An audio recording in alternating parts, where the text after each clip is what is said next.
Ya, baik para penonton sekalian, ciri-ciri kedatangan Imam Mahdi itu disebutkan banyak oleh Rasulullah SAW. Di antaranya adalah terjadinya banjir darah ketika kaum muslimin sedang beribadah haji. Ya. Dan ini banyak terjadi di tahun 2015. Tahun 2015 sepertinya menjadi tahun-tahun di mana beberapa hadis Rasulullah banyak terbukti. Ya, ciri-ciri kedatangan sang pembaharu ini, sang mujadid ini, itu muncul di tahun itu. Dan itu bertepatan dengan ibadah haji juga. Yang pertama terjadinya banjir darah di Masjidil Haram. Kita pernah menyaksikan ya, ada banjir darah di Masjidil Haram. Mau kita lihat lagi? Jangan, ngeri ya.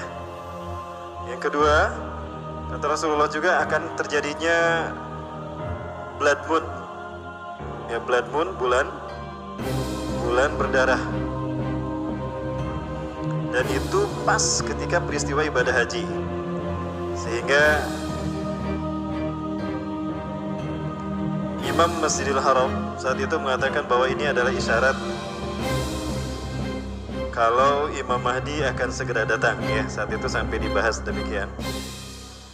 Pada tanggal 28 September tahun 2015. Ini pengamatan di beberapa negara Eropa plus di Mekah terjadinya peristiwa bulan berdarah. Salah satu dari jamaah kami yang pada tahun itu berada di Tanah Suci Mekah ketika berada ibadah haji, beliau menceritakan bahwa saat itu kemudian diadakan sholat gerhana, ya, gerhana bulan berdarah ini. Kemudian ceramahlah Syekh dari Masjidil Haram ini bahwa ini adalah pertanda bahwa Imam Mahdi telah ada di tengah-tengah umat manusia.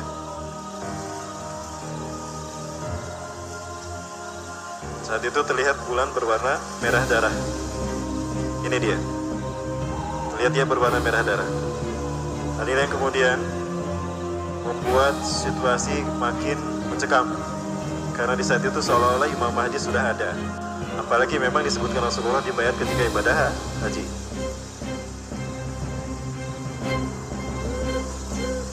Itu tanda yang kedua, Bapak. Tanda yang lainnya adalah munculnya komet yang berwarna hijau. Dan ini pernah ketahuan di Filipina. Ya.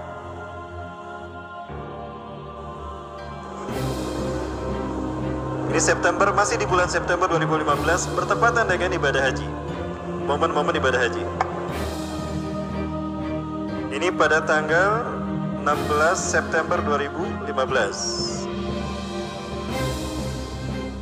Itu juga pertanda telah dekatnya kedatangan Imam Mahdi. Nah, para sekalian, kalau beliau sudah ada, berarti fase yang keempat berakhir dan fase yang kelima telah tiba. Apa itu fase yang keempat? Fase di mana Barat memimpin dunia. Rasulullah SAW menyebutkan bahwa antara Rasulullah sampai hari kiamat terjadi, umatnya ini akan mengalami 5 fase. Yang pertama pada fase nubuah. Fase nubuah ini 23 tahun. 13 tahun di Mekah, 10 tahun di Madinah. Itu dipimpin Rasulullah langsung. Dan ini umat Islam memimpin dunia. Fase yang kedua adalah fase khilafah ala minhaj nubuwah, di mana diwujudkan dengan keberadaan Khulafaur Rasyidin al-Mahdiyin. Dan ini berlangsung berapa lama? 30 tahun. Dari 610 Masehi sampai 6221 Masehi. Ya. Bukan 621, 631 Masehi. Ya, Rasulullah SAW menyebutkan al-khilafatu fi ummati salasuna sana. Khilafah pada masa umatku 30 tahun. Kemudian sumatakun numulkan adhan. Kemudian akan muncul sistem kerajaan yang turun-temurun.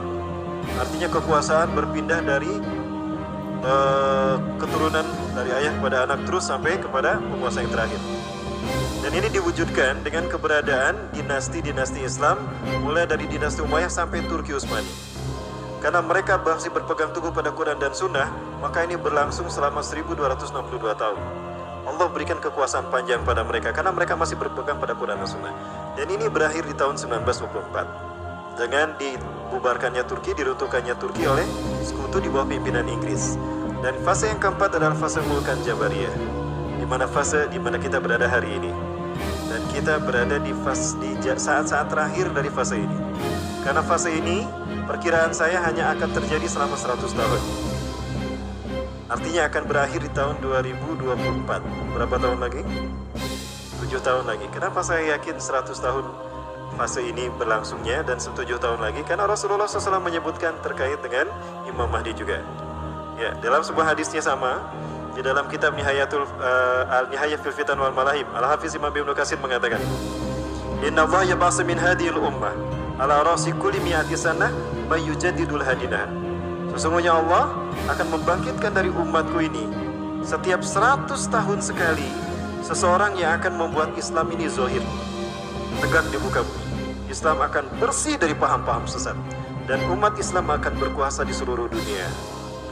Berapa tahun sekali? 100 tahun sekali. Abad kejadian Islam sebelum kita Turki Utsmani, dan itu berakhir di tahun 1924. Maka 100 tahun kemudian 2024. Berapa tahun lagi? 7 tahun lagi. Sekali lagi menurut sekalian, 7 tahun bukan waktu yang singkat, bukan waktu yang lama, singkat bagi kita. Nah, apalagi Rasulullah SAW menyebutkan bahwa setelah Imam Mahdi dibaiat kemudian beliau memimpin sholat berjamaah subuh, maka beliau kemudian akan memimpin pasukannya tadi kaum muslimin perang, melaksanakan perang yang pertama. Dan perang pertama bukan melawan Israel, bukan melawan Romawi, bukan mengambil alih Konstantinopel kembali, bukan. Justru perang melawan pemimpin-pemimpin bangsa Arab. Ada kaitannya pula dengan diembargonya Qatar oleh negara-negara Arab. Ternyata yang akan diperangi pertama kali adalah raja-raja Arab. Hari ini Turki sedang sibuk melaksanakan pelatihan perang bersama Qatar. Dan Rasulullah SAW juga menyebutkan Turki akan diserang oleh 80 bendera dari Bani Rom. Ya. Sebetulnya yang akan diserang adalah Suriah, namun mereka akan masuk melalui Turki dan itu akan dihadang oleh Turki. Maka ada kemungkinan memang Turki bersiap-siap menghadapi 80 panji atau 80 negara yang memasukinya, di mana setiap bendera itu terdiri di 12.000 pasukan. Jadi berapa orang yang masuk nanti melewati Turki? 1.960.000 orang dari barat. Hari ini sudah diberitakan hampir 70 bendera. Berarti tinggal 10 bendera lagi perang Allah untuk memasuki Suriah. Jangan dikira Suriah sekarang diam, padahal akan terus berlangsung. Perang Armageddon atau Al-Malhamatul Kubra, orang-orang mengira dalam waktu singkat terjadi begitu saja, begitu tidak terdengar lagi selesai. Ternyata itu masih berlangsung, justru mencapai puncaknya. Sehingga digambarkan para mujahidin mereka menyandarkan pedang mereka dan menyimpan pedang mereka di tempat-tempat di mana mereka menyimpannya. Tiba-tiba muncul seruan untuk berjihad di jalan Allah karena Nabi Isa AS turun di tengah-tengah mereka. Turunnya Nabi Isa pun nampaknya telah dekat, karena tempat di mana Nabi Isa akan turun pun sudah banyak dikepung oleh pasukan-pasukan Rusia dan Suriah. Di mana itu? Di Aleppo.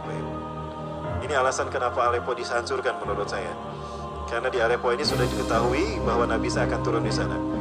Jadi mereka seolah-olah Rusia dan Suriah ini bersepakat, yuk sampai Nabi Isa turun, orang hancurkan hala tempatnya. Malah terjadi turunan. Kan baik para Allah, andai kan Nabi Isa tidak jadi turun di Aleppo, Bandung siap menambutnya, betul? Siap menyambut Nabi Isa turun? Siap.